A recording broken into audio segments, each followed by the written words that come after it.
Bismillahirrahmanirrahim. Assalamualaikum warahmatullahi wabarakatuh. Pemirsa Ruqyah Trans 7, semoga Allah menyayangi kita semua. Alhamdulillah, Islam itu sempurna. Salah satu bentuk kesempurnaannya adalah Allah menurunkan Al-Quran yang menjadi jalan hidup dan juga menjadi obat untuk semua penyakit hati. Allah berfirman dalam surat Yunus ayat 57, Ya ayuhan nas, qad ja'atkum mau'izatu min rabbikum wa shifaa'un lima fis sudur. Wahai manusia, sungguh telah aku turunkan kepadamu pelajaran-pelajaran yang juga menjadi obat dari semua penyakit yang ada di dalam hati. Penyakit hati diantaranya kesombongan, meremehkan orang lain, dan juga dengki misalnya. Ya, dengki. Intinya, dengki itu susah melihat orang lain senang dan senang banget melihat orang lain susah. Ketika ada temannya kena musibah, dia malah senang. Ketika temannya dapat nikmat, misalnya naik jabatan, punya mobil baru, dia merasa susah. Nah, ini harus diobatin. Caranya dengan ruqyah syariah. Saya akan share cara mudah meruqyah penyakit-penyakit yang ada di dalam hati. Contohnya dengki misalnya. Cukup tempelkan tangan kita, telapak tangan kanan ke dada. Kemudian kita bacakan misalnya surat Al-Falaq. Karena di dalamnya terdapat perlindungan dari dengki dan orang yang mendengki, termasuk kedengkian kita sendiri. Ya, silakan ikuti dari rumah. Kita baca surat Al-Falaq dengan niat dan keyakinan Allah menyembuhkan hati kita, membuang semua kedengkian yang ada. Kita mulai. A'udzu billahi minasy syaithanir rajim. Bismillahirrahmanirrahim. Qul a'udzu birabbil falaq min syarri ma khalaq wa min syarri ghasikin idza waqab wa min syarri naffatsati fil 'uqad wa min syarri hasidin idza hasad. Kemudian boleh ditiup dengan niat membuang semua kedengkiannya, ya, agar Allah mengobati hati kita. Yakin sama Allah dan lakukan ini terus menerus dengan niat dan keyakinan. Terus obati penyakit hati Anda, ya, dengki dan penyakit hati lainnya, karena innallaha la yanzuru ila suwarikum wa amalikum. Allah enggak melihat rupa dan hartamu, walakin yanzuru ila qulubikum wa amalikum. Tapi Allah melihat hati dan amalmu. Semoga bermanfaat. Barakallahu fikum. Assalamualaikum warahmatullahi wabarakatuh.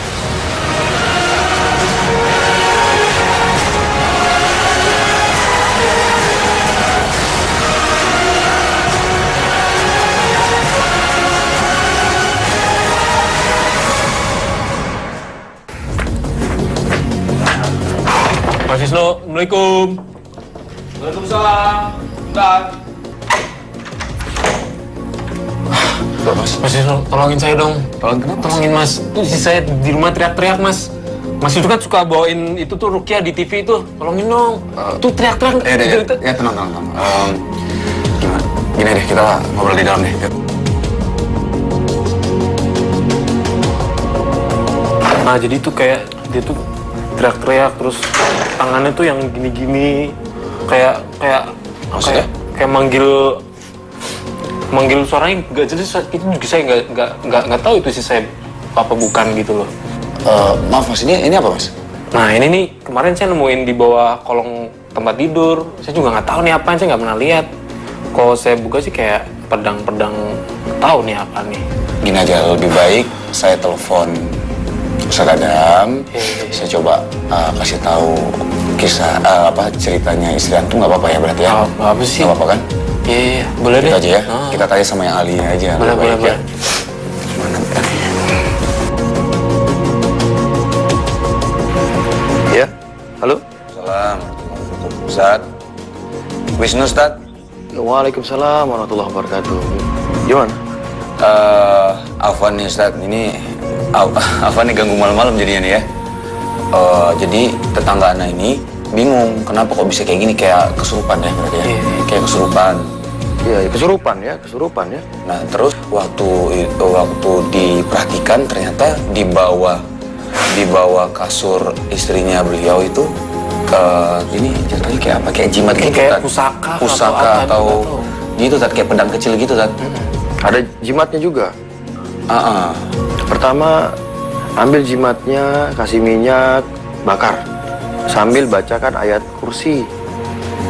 Ya, pokoknya pertama jimatnya dulu, karena itu rumahnya setan di situ. Yang kedua, segera bikin air rukyah, air juga dibacakan ayat kursi. Kalau bisa dikasih madu. 2 sendok, bacakan lagi ayat kursi, berkali-kali juga. Baca, tiup. Baca lagi, tiup. Boleh 3 kali, boleh 5 kali, 7 kali, 9 kali. Dengan seyakin-yakinnya dan tawakal penuh kepada Allah. Yang ketiga, lakukan rukyah ke ibunya, ke istrinya itu. Setelah sadar, baru ajak orangnya bertobat. baik, Tat. Ya. Jazakallah khair, Tat. Oh iya, Ya.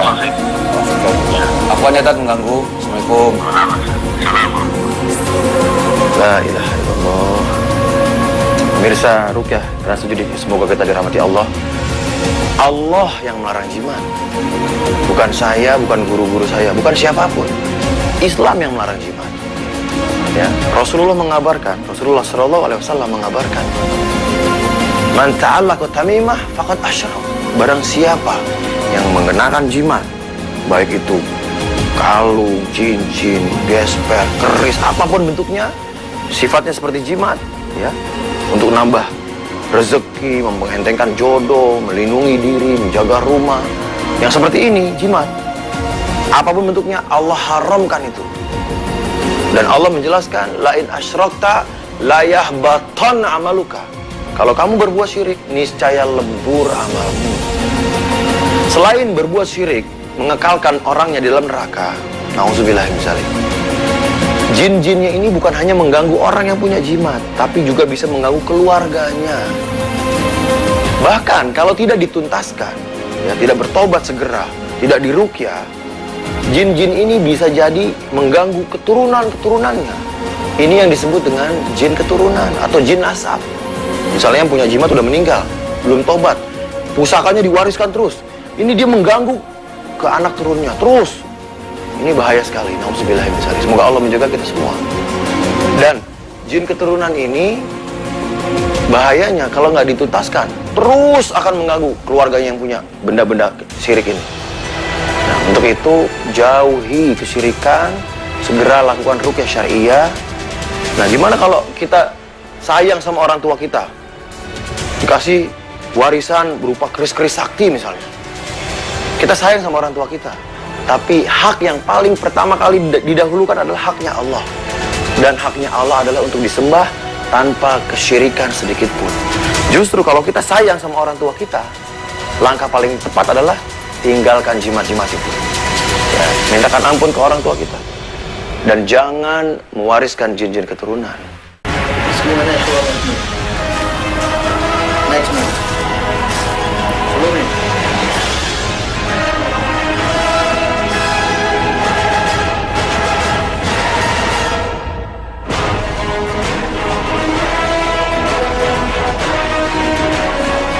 مالك يوم الدين إياك نعبد وإياك نستعين. Apa agama kamu? Kafir.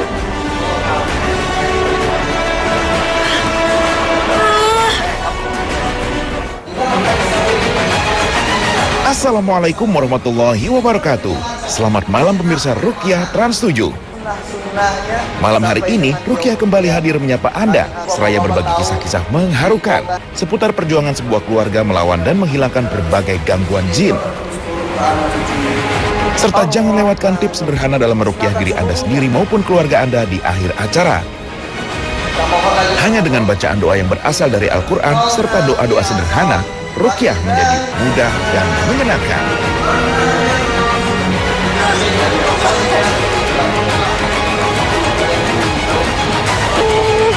Pemirsa rukyah, jin kafir senantiasa mengganggu kita dalam kehidupan sehari-hari. Ia menjauhkan kita dari ibadah, membuat tubuh kita menolak terhadap ayat-ayat suci Al-Quran, dan bahkan menghancurkan keharmonisan sebuah keluarga. Islam yang sesungguh-sungguhnya Islam. Tak kala iman seseorang kuat dari segala godaan, maka jin tak akan kehabisan akal. Ia kemudian mencari pintu masuk dari anggota keluarga lain yang kondisi emosinya labil. Seperti kasus yang dialami oleh Alfian dan keluarganya ini.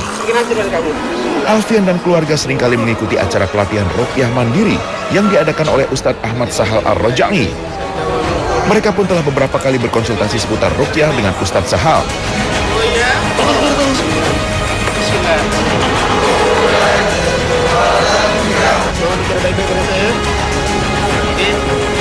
Di tengah-tengah pelatihan, ketika Ustadz sedang memberikan tausiah seputar taubat dan ruqyah, tiba-tiba Alfian bereaksi dengan sangat dahsyat.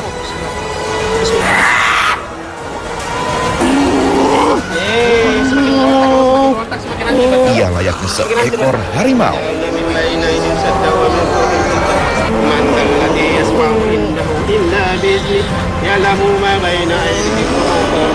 ولا يحيطون بشيء من علمه إلا بما شاء وسع كرسيه السماوات والأرض ولا يؤوده حفظهما وهو العلي العظيم.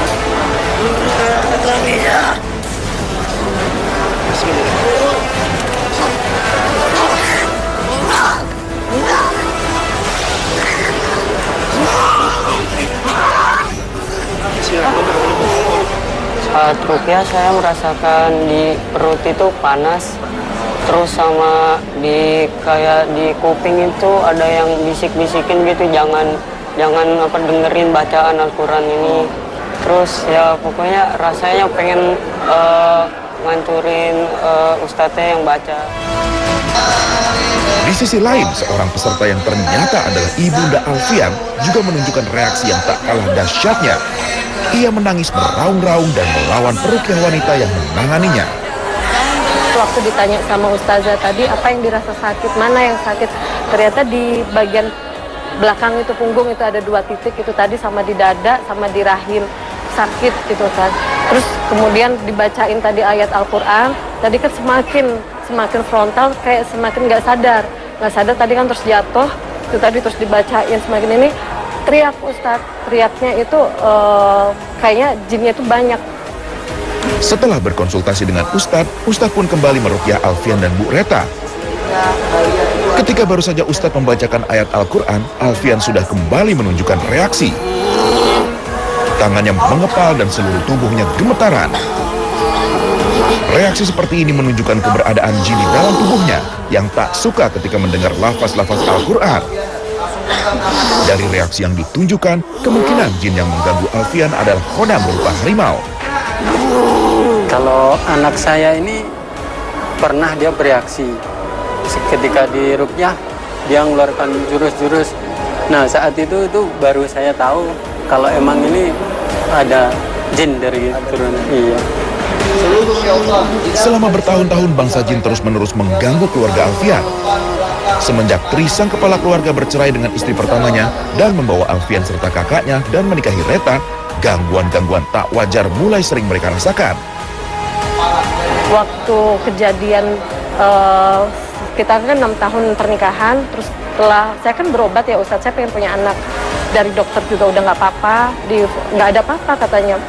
Dari itu kok kamar saya itu baunya tuh wangi gitu kan. Habis maghrib Ustadz selalu baunya tuh wangi kayak kembang setaman.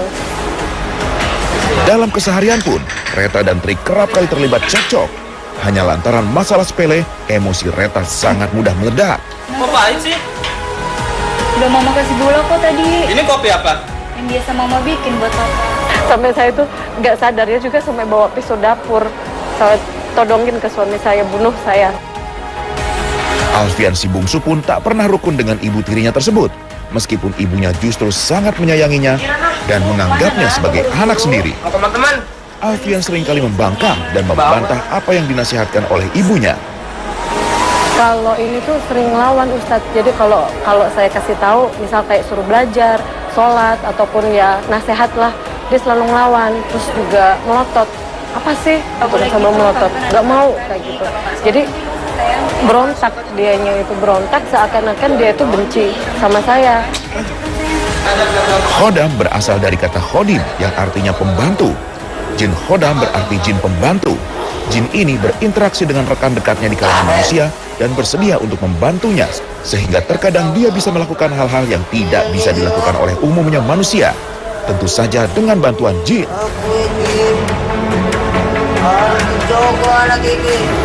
Apa agama kamu?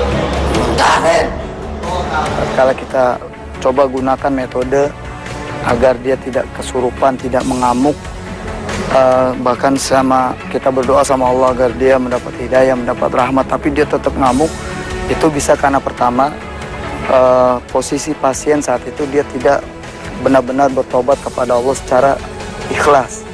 Itu pertama. Yang kedua, harusnya dia menyesali semua dosa-dosanya. Yang ketiga juga berjanji kepada Allah tidak melakukan dosa-dosa yang pernah dilakukan. Bahwasanya Islam itu agama yang paling diridhoi. Berapa banyak kamu pernah didakwin? Aku penguasa seluruh ini. Penguasa itu Allah, bukan kamu. Sudah semakin sombong kamu ya. Meski terus mengamuk, Ustadz tetap bersabar dan terus membacakan ayat-ayat Al-Quran, seraya menunjuk Alfian dengan jari telunjuknya.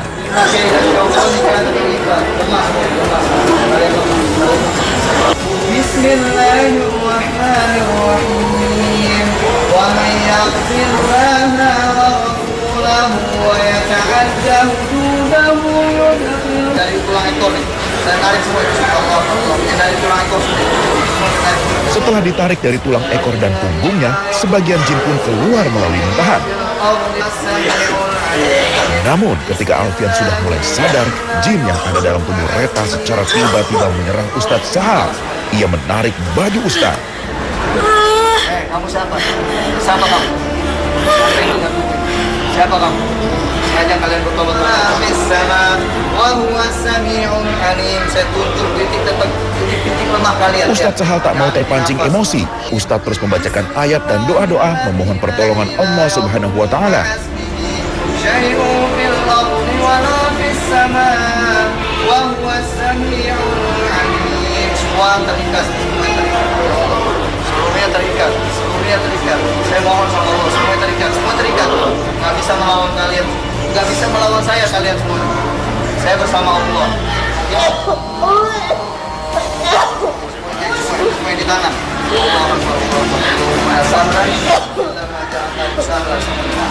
Saya kasih tahu kepada kamu, kalau kamu terus berusaha menguasai tubuh ini, sadarilah kamu sedang melakukan kezaliman. Ya, kamu sedang melakukan kezaliman. Oke, saya mohon sama Allah kalian mendapatkan hidayah, mendapatkan petunjuk. Ya, apa ada yang mengikat kamu? Ada? Ada. Di mana? Di mana yang mengikat kamu? Kamu tidak akan tahu. Jumlahku banyak. Aku kuat, kakak.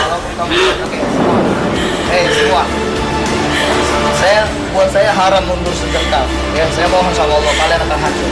Oke, semua ikatan-ikatan yang ada di dalam tubuh ini hancur. Sekarang ya, gimana kamu diikat? Oh, ini semua itu orang tahu. Aku ini enang gini. Aku ini pengen penguasa. Aku ini penguasa pemuda. Kedua jin zolim ini seolah bekerja sama menantang peruqyah. Dengan sifat sombongnya, jin yang bertahun-tahun mengganggu keluarga Reta ini merasa kekuatannya tak akan tertandingi. Terus berlaku seperti ini, saya mohon sama Allah di kala hujan ini, Allahumma shayyiban nafi'an, Allahumma shayyiban nafi'an, Allahumma shayyiban Subhanallah, nafi'an. sesungguhnya hanya Allah lah yang maha kuasa, yang memiliki kekuatan atas seluruh makhluk ciptaannya, termasuk manusia dan bangsa jin.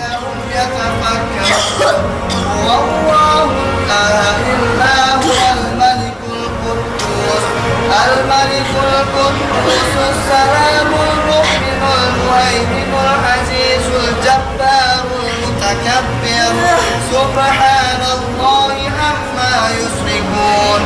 Berulang juga membaca surah Al-Hasr ayat 22 sampai 24. Ayat ini menggambarkan bahwa gunung di saat Allah turunkan Al-Quran, mereka nggak kuat, bahkan sampai meletus. Betapa dahsyatnya, betapa agungnya Al-Quranul Karim. Sampai akhirnya Allah turunkan kepada Nabi mulia, Rasul yang sangat mulia, yakni Nabi Muhammad SAW. Makanya tidak pernah ditemukan di dalam sejarah Nabi dan Rasul itu dari kalangan jin. Walaupun dia lebih dulu diciptakan Allah 2000 tahun sebelum Nabi Adam, namun manusia di muka bumi adalah khalifah. Maka saya ingatkan lagi kepada jin-jin yang zalim.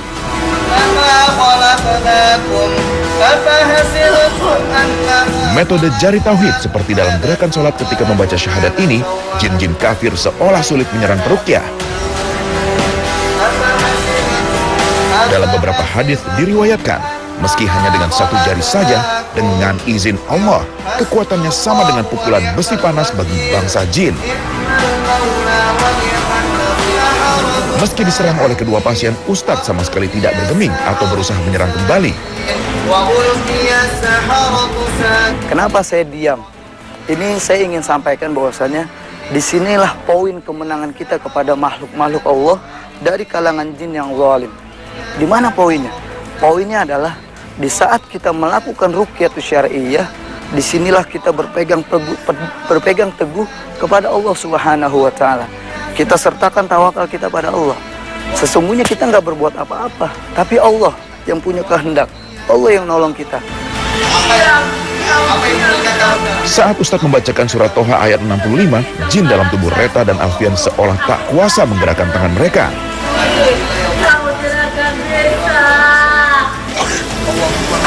Dengan lantunan azan yang diucapkan lantang ke telinganya, jin pun menyerah dan insya Allah keluar dari tubuh Alfian. Setelah sadar, Alfian pun diminta membaca syahadat sebagai tanda bahwa dirinya telah terbebas dari jeratan jin kafir, sekaligus sebagai bentuk syukur terhadap pertolongan yang Allah limpahkan kepadanya.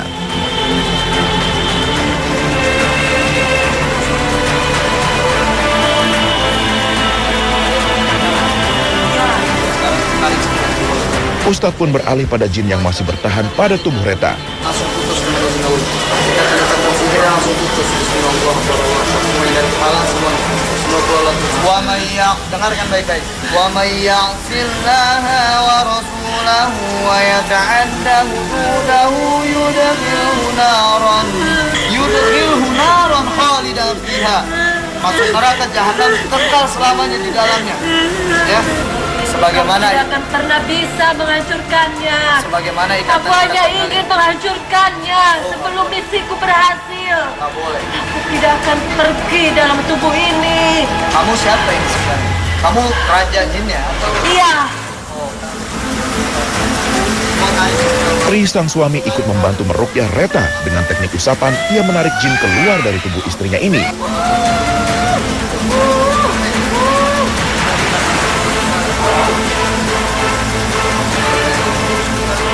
Alhamdulillah, segala puji bagi Allah Subhanahu wa Ta'ala. Akhirnya keluarga ini kembali sadar dan telah sembuh dari gangguan jin zalim.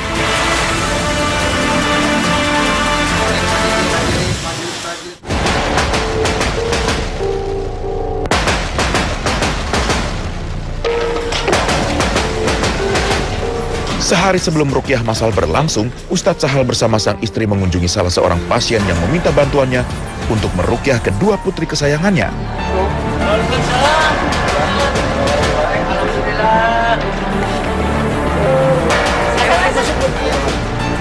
Ondi sang ayah prihatin dengan kondisi Titan, putri ketiganya yang seringkali murung dan bersedih karena Allah tak juga mempertemukannya dengan jodohnya.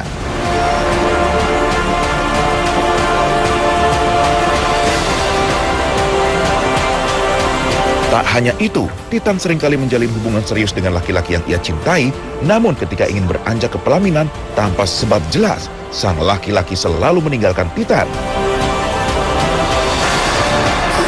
Konon, setiap laki-laki yang mendekatinya, tiba-tiba melihat wajah Titan berubah menjadi sosok nenek-nenek buruk rupa.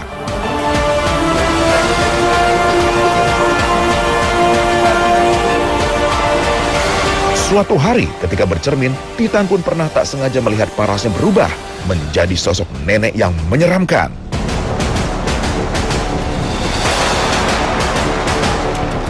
Titan pun seringkali melihat sosok nenek dalam mimpi. Ia juga kerap kali bermimpi melihat seekor ular hitam.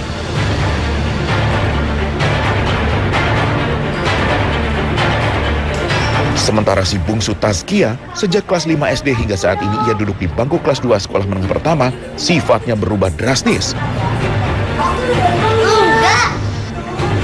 Ia menjadi sosok pemarah luar biasa. Seolah tak takut kepada kedua orang tuanya dan ketiga kakaknya. Ia selalu melawan ketika diberi nasihat atau diminta membantu mengerjakan tugas rumah tangga. Memang kalau Tazkia itu bukan baru-baru, tapi memang sejak lahir dia punya sifat agak beda gitu ya. Jadi kalau diberitahu juga agak keras. Jadi istilahnya nggak pernah nurut, maunya melawan aja. Nah, kalau kita turutin emosi kan jadi bahaya. Jadi saya diam aja gitu loh. Kia juga cenderung malas melaksanakan sholat. Menurut pengakuan Ondi dan keluarganya, hal-hal aneh telah menimpa keluarganya sejak ia menempati rumah tinggalnya ini. Mereka meyakini bahwa di salah satu ruangan di rumah tersebut, yang kini menjadi kamar tidur Titan, terdapat makam milik salah seorang tetangganya.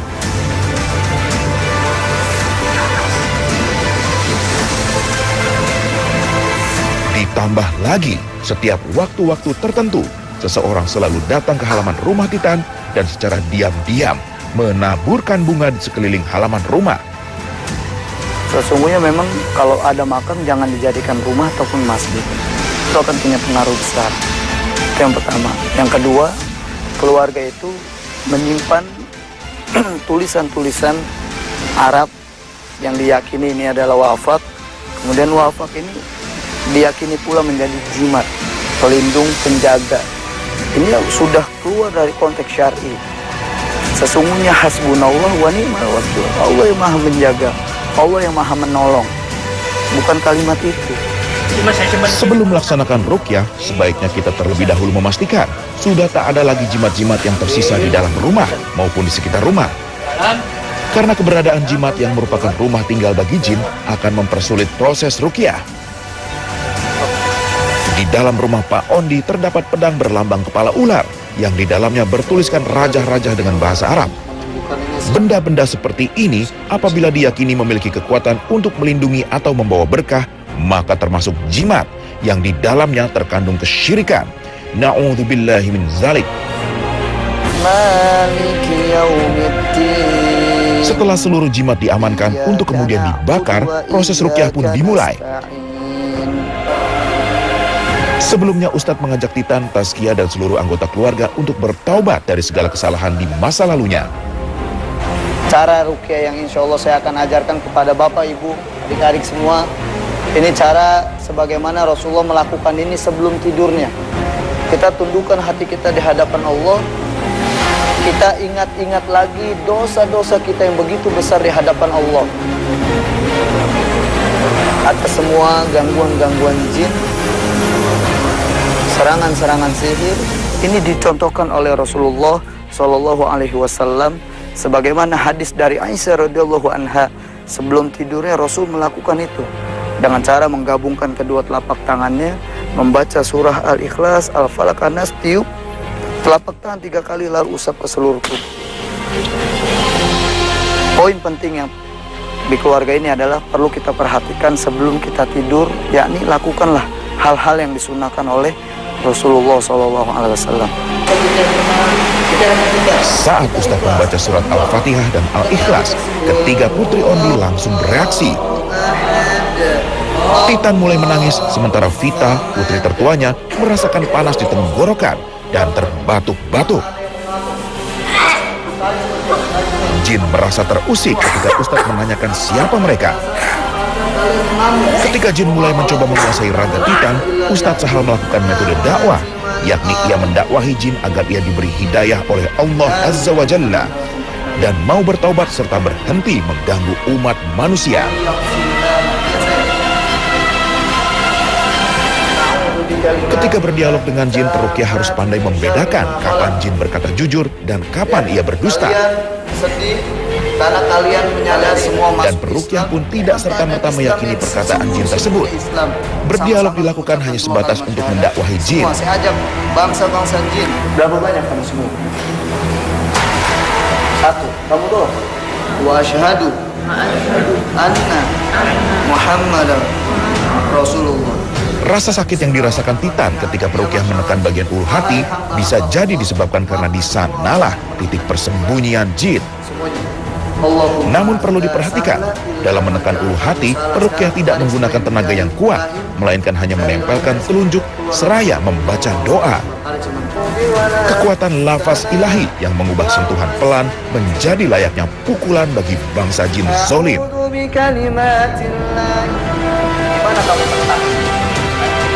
Alhamdulillah, Titan dapat kembali menguasai dirinya setelah sebagian jin dapat keluar dari tubuhnya ketika ia muntah.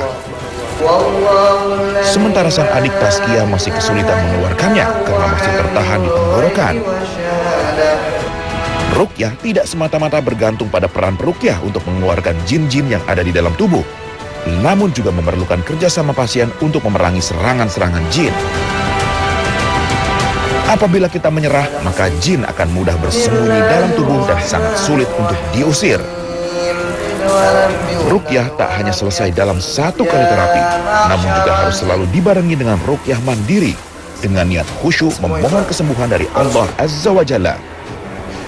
Mengenai kesembuhan, tetap Allah yang menurunkan kesembuhannya. Wa idza maritu fahuwa yasfin. Jadi tatkala sakit Allah sembuhkan. Nah, bagaimana dia akan terus terlihat sembuh secara total? Pertama, lihat dulu hal-hal yang telah ditentukan Allah, hal-hal yang telah diajarkan oleh Rasulullah SAW. Kalau koridor-koridor yang sudah ada ini dilakukan ya, itu insya Allah akan teruskan atau Allah percepat kesembuhannya. Setan adalah musuh manusia yang selalu berupaya menjauhkan mereka dari jalan Allah yang lurus. Setan mengajak para pengikutnya untuk menemaninya di neraka. Allah Azza wa Jalla berfirman, sesungguhnya setan adalah musuh bagi kalian, maka jadikanlah ia musuh kalian. Sesungguhnya setan itu mengajak para pengikutnya agar menjadi penghuni neraka sa'ir yang menyala-nyala. Quran Surat Fatir ayat 6. Kebiasaan setan adalah mengelabui manusia, menghalangi dari kebaikan dan kebenaran, dan menjerumuskan manusia dalam kesesatan, sebagaimana disebutkan dalam Al-Quran. Iblis berkata, karena engkau ya Allah telah menghukumku untuk tersesat, maka sungguh aku akan menghalang-halangi manusia dari jalan engkau yang lurus.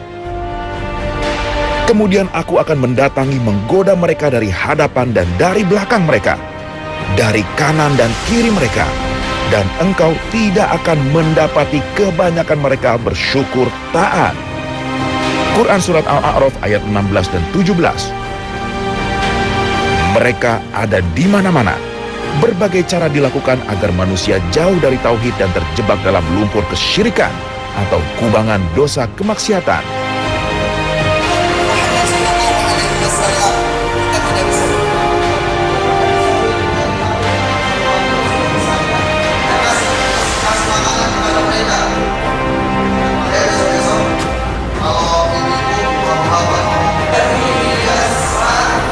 Pria keturunan Arab ini adalah pasien Ustadz Sahal. Ia sengaja mengikuti pelatihan ruqyah syariah agar dapat mengobati gangguan non-medis yang ia alami. Sejak pindah ke Indonesia sekitar 10 tahun yang lalu, ia merasa ada yang tidak wajar dalam hidupnya. Jin dengan mudah datang dan pergi dari tubuh manusia. Jin yang dapat berubah-ubah bentuk ini dapat dengan mudah mendiami tubuh manusia melalui aliran darah, pori-pori, urat nadi, bersembunyi di hati dan di kepala. Ahmad yang sebelumnya selalu taat dalam beribadah, tak pernah meninggalkan sholat 5 waktu dan sholat sunnah, mendadak berubah drastis menjadi seseorang yang sangat membenci Al-Quran. Alhamdulillah, aku sholat, ya, aku puasa, bulan puasa juga aku. Kadang-kadang juga sholat sunnah juga aku sholat. Ya, tapi lama-kelamaan aku tidak tahu ya kenapa bisa sampai putus total, tidak pernah sholat sama sekali. Dan makan waktu itu nggak sedikit, mungkin setahun lebih lah. Selain itu, Ahmad yang merasakan adanya perbedaan dalam budaya di Indonesia dan di kampungnya di tanah Arab merasa tidak nyaman dengan tetangga dan teman-temannya.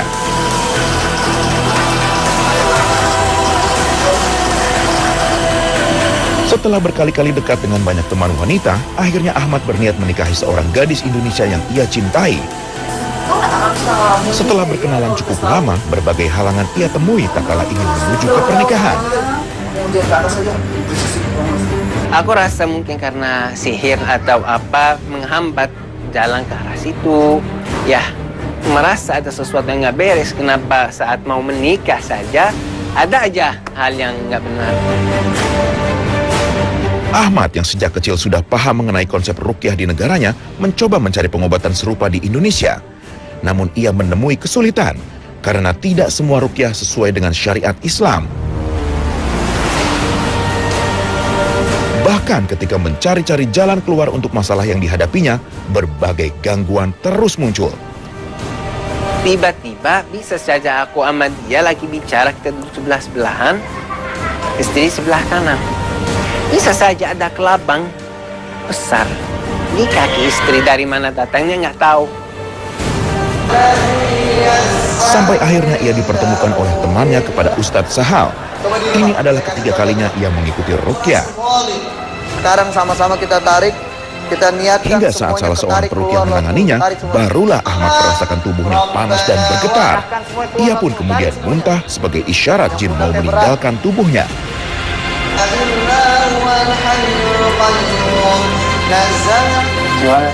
Keesokan harinya, Ahmad kembali mendatangi rumah Ustadz Sahal. Sebelum diruqyah, peruqyah biasanya menanyakan kondisi pasiennya. Karena selama proses ruqyah, sebaiknya pasien dalam kondisi bugar, agar tidak mudah kesurupan atau kelelahan.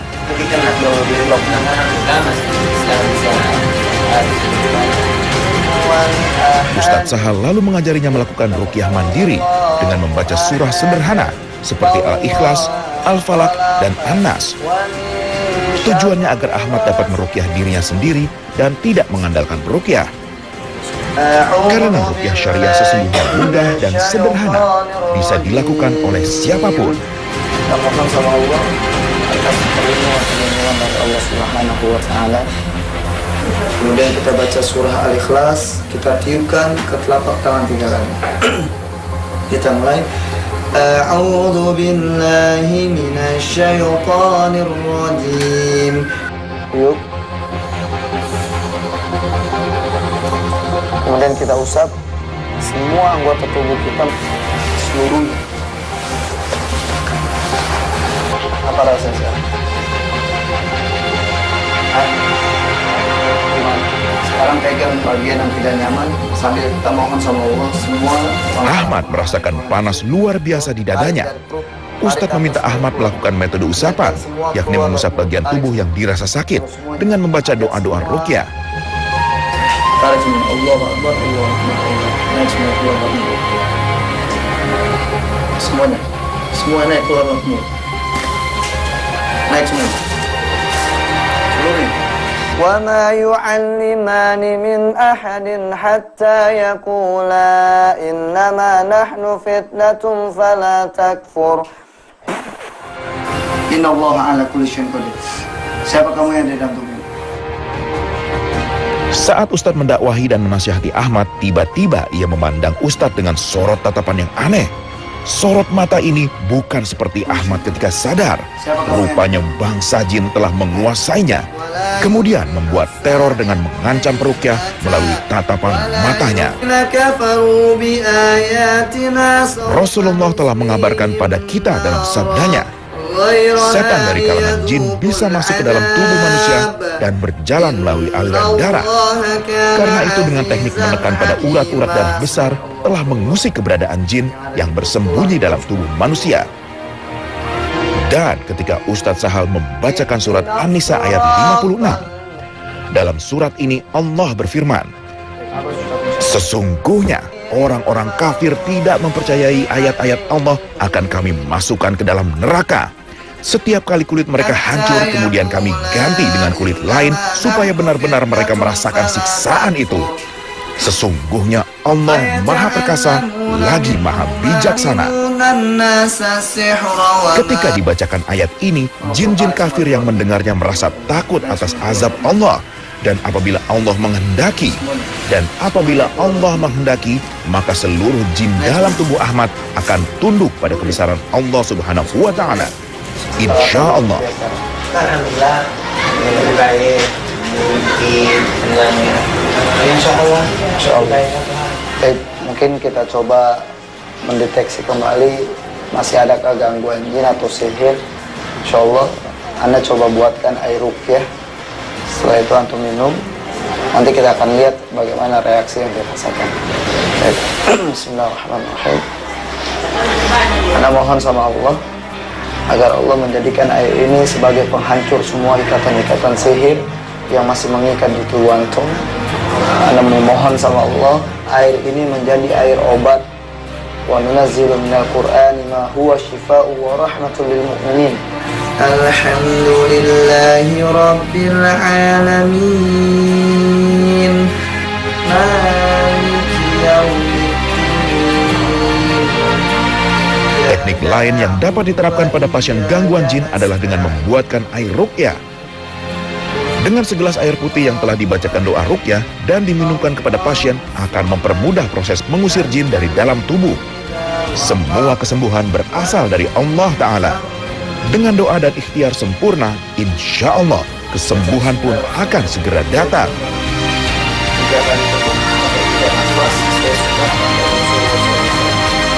Kalian keluar karena kalian semua taat pada Allah. Semua yang di dalam tubuh. Mengenai kesembuhan, tetap Allah yang menurunkan kesembuhannya. Wa idza maritu fahuwa yasfin. Jadi tatkala sakit Allah sembuhkan. Nah, bagaimana dia akan terus terlihat sembuh secara total? Pertama, lihat dulu hal-hal yang telah ditentukan Allah, hal-hal yang telah diajarkan oleh Rasulullah SAW. Kalau koridor-koridor yang sudah ada ini dilakukannya, itu insya Allah akan teruskan atau Allah percepat kesembuhannya. Karena jika kita memberikan minta sembuh sama Allah, dekati dulu Allah, perbaiki dulu hubungan kita dengan Allah, maka Allah akan berikan kesembuhan. Pemirsa Ruqyah Trans 7, semoga kisah-kisah yang kami tayangkan dapat menjadi tuntunan agar kita senantiasa menyempurnakan akidah kita, dan semoga Allah Azza wa Jalla selalu melindungi kita dari gangguan setan yang terkutuk. Ruqyah bukanlah pengobatan alternatif. Ruqyah adalah metode pengobatan Rasulullah. Marilah kita kembali pada sunnah Rasulullah yang masih banyak dilupakan. Terima kasih atas perhatian Anda. Wabillahi taufik wal hidayah.